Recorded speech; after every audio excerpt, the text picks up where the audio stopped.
ទីម៉ូឡេស្តេអរគុណកម្ពុជាចំពោះការគាំទ្រខ្លួនជាសមាជិកពេញសិទ្ធិទី11របស់អាស៊ាន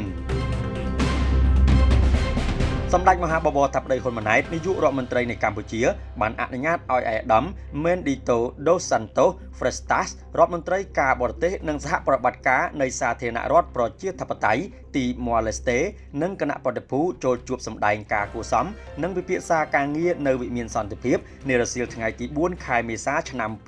2025ក្នុងឱកាសនៃជំនួបឯកឧត្តមរដ្ឋមន្ត្រីការបរទេសបានថ្លែងអំណរគុណរាជរដ្ឋាភិបាលកម្ពុជាដែលបានគាំទ្របេក្ខភាពទីម៉ូឡេស្តេឲ្យក្លាយជាសមាជិកពេញសិទ្ធិរបស់អាស៊ាននិងបានសង្កត់ធ្ងន់ថាការគាំទ្ររបស់កម្ពុជានេះពិតជាមានសារៈសំខាន់ខ្លាំងណាស់និងមានតម្លៃធំធេងណាស់សម្រាប់ទីម៉ូឡេស្តេឯកឧត្តមរដ្ឋមន្ត្រីបានវាយតម្លៃខ្ពស់ចំពោះទំនាក់ទំនងដ៏ល្អរវាងទីម៉ូឡេស្តេនិងកម្ពុជាព្រមទាំងបដិញ្ញាជំរុញកិច្ចសហប្រតិបត្តិការរវាងប្រទេសទាំងពីរឲ្យកាន់តែរឹងមាំបន្ថែមទៀតសម្ដេចបវរថាប្តីហ៊ុនម៉ាណែតបានគូបញ្ជាក់សារជាថ្មីពីការគាំទ្ររបស់កម្ពុជាចំពោះបេក្ខភាពទីម៉ូឡេស្តេជាសមាជិកទី11របស់អាស៊ាននិងសង្ឃឹមថាទីម៉ូឡេស្តេនឹងក្លាយជាសមាជិកពេញសិទ្ធិរបស់អាស៊ានក្នុងពេលឆាប់ៗខាងមុខនេះសម្ដេចបវរថាប្តីបន្ថែមថាកិច្ចសហប្រតិបត្តិការកម្ពុជាទីម៉ូឡេស្តេអាចពង្រឹងនិងពង្រីកបន្ថែមទៀតទាំងតាមរយៈក្របខ័ណ្ឌទ្វេភាគីនិងក្របខ័ណ្ឌអាស៊ានគូបញ្ជាក់ថាក្នុងជំនួបនេះសម្ដេចបវរថាប្តី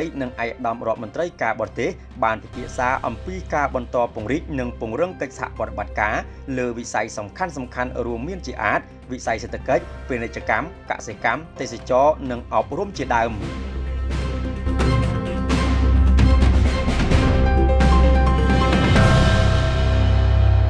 សារព័ត៌មានការពិតញូព័ត៌មានពិតក្នុងដៃអ្នក